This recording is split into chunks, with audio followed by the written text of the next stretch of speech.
Welcome to Bufete Law Firm channel. In today's video, we'll be exploring the various legal alternatives to doing business in Mexico. Doing business through contracts. Some companies that are not yet fully committed to legally establish themselves in Mexico do business through the entering into contracts with Mexican representatives. The contracts most used are distribution and agency contracts. It is important that companies that sell in Mexico do sign contracts. Not entering into contracts increases the risks of litigation, of undue use of trademarks and products of the foreign company, and even labor problems. Should you need more detailed information on the main legal characteristics of distribution and agency contracts, please advise, and we will gladly provide it. Second Office of Representation. Another alternative is the opening of an Office of Representation, or Representative Office. For some companies, this is their first step in the Mexican market. These offices shall not generate or receive income. That is, they should not undertake commercial activities that generate income, and that would imply that the foreign company has a permanent establishment in Mexico with all the tax considerations involved. The purposes of this kind of offices are promotion, intermediary or liaison between headquarters and the clients, and communication between headquarters and the Office of Representation in Mexico. Since an Office of Representation is not considered a business entity, it does not require its registry before the Commerce Registry. Also, it is not considered as a foreign investor, so it would not require to be listed at the National Registry of Foreign Investments. However, depending on the specific case, registry before tax authorities may be needed, and a tax representative may likely be appointed. Again, an Office of Representation shall only perform promotional activities and collaboration with its parent company, and should be non-income yielding. Third Branch Mexico's Law of Commercial Companies states that foreign companies duly incorporated in their country of origin enjoy legal personality in Mexico. However, in order to execute commerce acts in Mexico, it is necessary to open a branch which must be registered at the correspondent Commerce Registry. To accomplish such registration, the foreign company must obtain authorization from the National Commission of Foreign Investments and from the Secretariat of the Economy. Branches are legally considered as a business entity and, therefore, must comply with all the legal obligations that these entities have, including the fulfillment of tax requirements, and thus would pay taxes on the income produced at the branch at the usual corporate rate of 30%. One problem that branches of foreign companies encounter is that some Mexican purchasers, especially retail chains, demand that the supplier be an incorporated company rather than just a branch. Also, some governmental bids also require the incorporation of a business entity, Mexican company. Fourth, incorporation of a business entity, Mexican company. Types of companies. As any country, Mexico has different types of companies. The recommendable kind of company would depend on the desired commercial purpose when embarking in a business venture in Mexico. Some formats are more common than others. Here are the most relevant. Sociedad Anónima, S.A. The S.A. is the most common format of business entities in Mexico. Pursuant to the law commercial companies, Ley General de Sociedades Mercantiles, ASA is the one that exists under a denomination, corporate name, and is formed by partners, shareholders, whose only obligation is the payment of their shares. Therefore, the SA resembles the American corporation in that the liability of the shareholders on business obligations, and their risk, is limited to the amount they pay for their shares. The management of the company can be centralized in a board of directors, in Mexico, in a sole director also. The company has a continued existence, and, thus, does not end by the death or withdrawal of a shareholder. An interest in the business, evidenced by stock certificates, is freely transferable, thus, usually permitting a dissatisfied owner to withdraw the enterprise easily without serious financial loss and, finally, capital can be attracted in larger amounts and perhaps a little more readily than is possible when some other type of organization is used.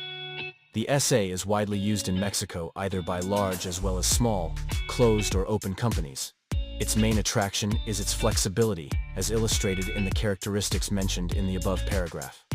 The SA requires a minimum of 2 shareholders, and there are no minimum capital stock requirements. which 20% must be paid at the time of incorporation.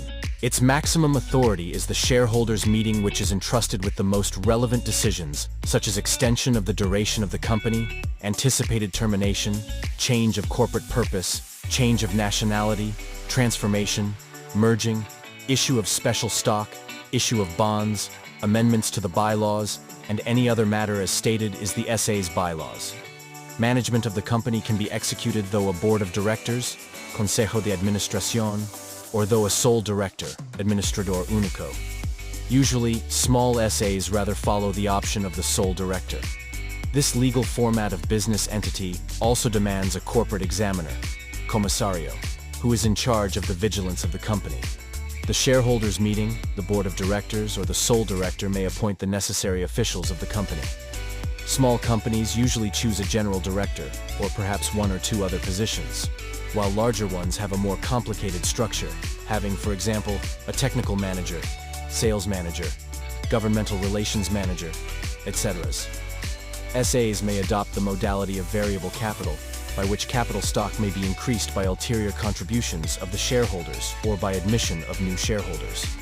Also can be decreased without additional formalities than the ones established in the law of commercial companies. In a nutshell, the SA represents a flexible option in Mexico, Sociedad de Responsabilidad Limitada, SRL. Another common legal format in Mexico is the SRL. After the SA is the second most used form of business entity. The SRL is the one formed by the partners whose obligation is the payment of their contributions to the company. Therefore, as well as in the USA, the partners of an SRL have only limited liability, with some exceptions. But there are differences. As mentioned before, in the SA, shareholders may freely transfer or sell shares of stock, while in the SRL, the social parts, equivalent of shares in the SA, may only be ceded according to the procedures stated in the law and in the bylaws of the company. In other words, in the SRL, the partners incorporate the company with the idea of having certain persons in partnership, thus the limitation on the transferability of the social parts. The transfer of social parts and the acceptance of new partners require the agreement of the partners that represent at least the majority of the capital stock, except when the bylaws demand a larger percentage. Partners have the right of first refusal when a transfer of a social part has been duly authorized by the partners' meeting. No SRL may have more than 50 partners, and there are no minimum capital stock requirements. Management in a SRL is entrusted to one or more managers that might be partners or not. The partners' meeting is the supreme body of this type of company, and has the power to decide on a number of relevant issues, as the approval of fiscal years, capital stock, to bring legal action against partners or corporate bodies, to change the bylaws, to authorize the transfer of social parts and admission of new partners, to decide on the increase or decrease of the capital stock as well as on the dissolution of the company, and any other as mandated by the bylaws. As in the SA, the SRL may also adopt the form of variability of the capital stock, that is, its increase or decrease, in the variable part, may be agreed by the partners' meeting without further formalities. There may also be some advantages of the SRL regarding consolidation of profits. The law of commercial companies also contemplates other legal formats for companies, although they are not really common, as the Sociedad Colectiva, in which the partners respond of the social obligations in an unlimited, subsidiary manner. Therefore, partners have unlimited responsibility, a characteristic not desired by many investors.